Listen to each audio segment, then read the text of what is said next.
বিএনপির সিনিয়র যুগ্ম মহাসচিব রুহুল কবির রিজভী বলেছেন, স্বৈরাচারী শেখ হাসিনা তার একক কর্তৃত্ববাদী শাসন নিশ্চিত করতে এদেশের তরুণ যুবকদের নির্বিচারে হত্যা করেছেন, যারা তার দুঃশাসনের বিরোধিতা করেছিল।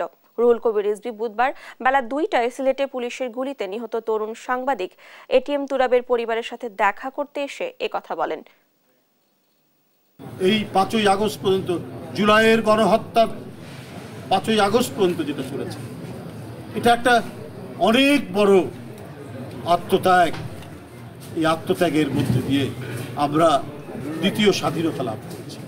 এই স্বাধীনতাকে সুসংহত করতে হলে আজকে যারা অন্তর্বর্তীকালীন শাসকরা যারা আছেন, তাদেরকে আরো বেশি দায়িত্বশীল হয়ে কোনো দিক থেকে কোনোভাবেই এই পরাজিত ঘাতকদের কোনো কীট পতঙ্গ যাতে মাথা চাড়া দিতে না পারে সেটা দেখতে হবে।